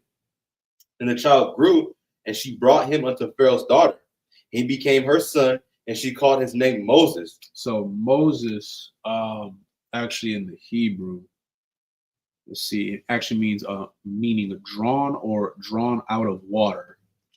Hence how he was found. So give you the significance of his name. You can continue. Okay. And she called his name Moses, and she said, Because I drew him out of the water. As you see. So just wanted to give you the definition, just so you know that this does correlate to each other. Keep going. Verse 12. And he looked this way and that way, and when he saw that there was no man, he's also like in verse 11. And it came to pass in those days, when Moses was grown, that he went out unto his brethren and looked on their burdens, and he spied an Egyptian smiting in Hebrew, one of his brethren. You read that one more time? Verse 11. And it came to pass in those days, when Moses was grown, that he went out unto his brethren and looked on their burdens, and he spied an Egyptian smiting in Hebrew, one of his brethren. So give you a little bit more, showing context of how Moses was. Moses knew that he was an Israelite. He knew that he was a Hebrew, but he lived amongst the Egyptians. Now, did everybody know that Moses was a Hebrew? No. How do you know? Because they all looked alike back then. There was no difference. Exactly. So now, again, giving you context, the ancient Egyptians were, because the ones that live there now, I believe a lot of them are like Grecian. So like they're not all like really like Egyptian. So they might vary in tones and stuff. Once upon a time, yes, the Egyptians were of a darker race of people. Again, different shades, but Moses was able to blend in with them because he looked like them. And both of his parents were Levites, by the way. It wasn't like his mom was an Egyptian. Like, no, they were both Levites. But he lived amongst the Egyptians and no one could tell. So again, the reason why I'm bringing that up is because I have to stress this, because there are going to be, trust me, there's going to be people out there, they do not want so-called Blacks, Latinos, and Natives thinking like, oh, they're God's chosen people. And sadly, there's going to be a lot of our people who are going to look for any indifference, because a lot of us have been a victim of the slave mindset. And they're going to say, oh, well, we don't look alike, or we don't have the same heritage, so we can't be the same people. I see it a lot with Latinos. Like colorism affects every single community. But I've noticed, like, I'm going to just say all across Israel, for Latinos, I know like color is like a big thing. It was actually it's a Mexican brother that I work with at my slave. And he was telling me, I guess, like the North and the South, like if you go farther up north, it's more like Spaniard looking Issacharites for the most part. Some of them might not even be Issachar, to be honest with you. But then you go more south, and then it's more of like the traditional looking Mexican, like the darker skin tone. The features are more indigenous looking. And again, that was due to the, oh man, I'm about to lose the word. I'm so mad. There's I just had it too. Salakia. There's a word that was used for when the caste system, Salakia, caste system. Pretty much it's when the Spaniards and the Portuguese came to South America and of course took us as slaves, brought us out there, saw the indigenous people, and they did slavery a little differently. In North America, it's more like black versus white. Race is a big thing out here. Over there, they looked at everybody and was like, you know what? We're just gonna mix in with you. So like to make you look different, pretty much. So again, a lot of so-called Black and indigenous men and women, they saw white superiority and was like, oh, I want to be like that. So they didn't have no problem with interracial marriages. So now, I mean, it could be an Edomite blacker than me, or it could be an Israelite that's damn near as white as rice. You don't know. You don't know, right? You gotta test people's spirits. My point being is, you can't go off looks. You can't always go off looks. I met somebody, I thought he was a Judite. That man had a whole white father. Whole white father. Darker than me. And I'm like, oh, damn, excuse me, my bad. All right, I'll leave you alone then. And he knew he was the Edomite. He actually told us because he found out about us. And his father was a white man. So it was like, you're not one of us, right? You got to test people's spirit. Just because, you know, you may look like one of us don't mean nothing. Even that, we don't all look alike. Just being real. Now, we all don't look alike because we done mixed in with all these other nations and stuff. You can't do that. But the reason why I'm saying that is because there's going to be people out there who don't think, if I may, have a thick ass skull. And they're going to say that you're not an Israelite because you're Black. It's like, okay, that's the best you got. I don't know what to tell you. Or you're not an Israelite because, you know, they came from the indigenous people, the indigenous population. They're over here and you guys were in Africa. Well, if you read the Bible, you find out that we split. We fled to Africa. Northern tribe, they've been bounced. They came out here. They just were fine later. Yeah.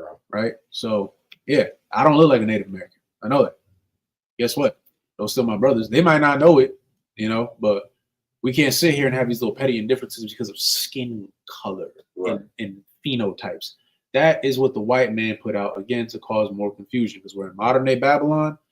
Babylon in the Bible means confusion. So I suppose you just got that, right? But again, yeah, Moses, yeah, no one really knew except for his, I guess, adopted mother. She knew that he was a Hebrew. But everybody else didn't know. He was able to blend in just fine. But what I wanted to get to was he saw an Egyptian smiting a Hebrew, right? So he didn't like that. He lived amongst the Egyptians. You got to think he lived in a good life too. Like he ain't like the average like person. Like he's high up, so he got money. So you speak anyway. But he living well. But despite him living well, he saw a brother who was being done wrong. Kind of did something to him. That shows that he still cared about his people despite his position. And that's the type of spirit that you should have. You would. Come. The book of Exodus chapter 2, verse 12. And he looked this way and that way. And when he saw that there was no man, he slew the Egyptian and hid him in the sand. So he looked around and said, ain't nobody here. I'm going to get my get back. I'm going to get this Egyptian for what he did to my brother. And he slew him. Buried his body in the sand. I ain't saying go out there and killing people. I ain't saying that. What I am saying is Moses had a spirit on him that was like, you know what? Nah, those are my people. I'm not going to let you get away with this. Right? Keep going. Verse 13. And when he went out the second day, behold, 2 men of the Hebrews strove together. And he said to him that did the wrong, wherefore smitest thou thy fellow? Mm-hmm. Verse 14. And he said, who made thee a prince and judge over us? Intendest thou to kill me as thou killedst the Egyptian? And Moses feared and said, surely this thing is known. All right, so that's going to be the end of it for now. So we finally made it out of Genesis. We are now in the beginning of Exodus. And the reason why it's called Exodus, if you will, is the time when we were exiting out of Egypt, right? So, you know, all these words, they have meanings to them. You got anything up? Wow. All right. So with that being said, Shalom Kaisak. So Tawada to everybody that tuned in. Your participation is always appreciated. If you haven't already, please like, share, and subscribe. And as usual, I guess what you could take from this class is really understanding like how oppression works, right, if you will. Like, and you're still seeing like certain brothers, like we already talked about Joseph, and now we're getting into Moses, right? Moses, he, despite his position, like both of these brothers, I'll say both of them, Joseph and Moses are both Hebrew men who had high positions in a society that was not theirs, right? Despite them being in that position, they still looked out for their people. Sadly, you don't see a lot of that nowadays. A lot of people, I'm gonna be real, you lack brotherhood, you lack sisterhood because you have money. That's what it is. I used to say it all the time. If all these black celebrities came together and actually put their money together, shoot, they can get everybody up out the hood tomorrow. But they're not going to do that. You want to know why? Because they've been bought off. A lot of them are sellouts. You have money, the white man's money. He pays you, right? You work for their companies. They ain't nothing but rich employees. That's all it is. But a lot of them, they don't have it in them to be like, I'm going to look out for my people. They're looking at it like, yeah, I got mine. I made it out the hood. That's the type of spirit that Moses could have had. He could have said, hey, look, he ain't hurt me. I'm good. Joseph could have been on some like, hey, y'all sold me into slavery. I'm good. Sure, I can get rid of y'all now. Ain't nobody going to do nothing. I don't got to help y'all. Y'all can go figure it out your damn self. But they didn't have that type of spirit. So you should not have that type of spirit. Even if you, I don't know, you go work for some company tomorrow and you making 6 figures, congratulations. Help out your community. Because the white man ain't going to help us. Look, I don't know if y'all been keeping up with the politics and stuff. Trump, he's trying to make taxes even worse. It's freaking ridiculous out here. Now they're establishing hold up, it's called DEI. Where I end the class. Make sure I get the problem. DEI stands for diversity, equity, and inclusion. It's an organizational framework which seeks to promote the fair treatment and full participation of all people. Again, meaning who, really? Think like affirmative action. It's like us, right? Well, guess what? Trump trying to get rid of that. Like how you have those laws in place out here in California where it's like, oh, you can't discriminate against somebody because of their skin color or whatever. Yeah, he's trying to get rid of that stuff. That's what he's doing. Equate that to how Pharaoh is now. He's like, I don't know Joseph. I ain't know him. Guess what? I don't like these Hebrews. There's too many of them. They're too strong up in here. We got to do something about it. That's why you see all these Klans members and all them popping out the woodworks now that Trump is back in office. Don't get me wrong. I ain't like Chameleon Harris, but it's really just picking the lesser of two evils. You got one person who's all of a sudden she's black now, and was hiring celebrities to get our vote. That woman wasn't going to do nothing for the black community. And then you got Trump, he's just racist. He's just Esau. At least we know what we getting with Donald. We know you Edomite. We know you evil. So what you're doing is really no surprise to me. But it's really to understand oppression. I strongly suggest for anybody, please, like, look it up for yourself. Look up all the different ways that they continue to oppress so-called blacks and Latinos in America. Like, I really want y'all look up colorism, look up systematic racism, look up these things. I looked them up. That's why I'm here to share it with you. I want y'all to look these things up. Take it in. You got a phone. You on it anyway. You on Facebook. I see y'all on Facebook. Y'all on TikTok. Y'all on Instagram. I see y'all. Take time. Look up something. Educate yourself. That's all. With that being said, again, the water for everybody that tuned in. I talked too damn much. That's why we went a little over today. So with that being said, shalom.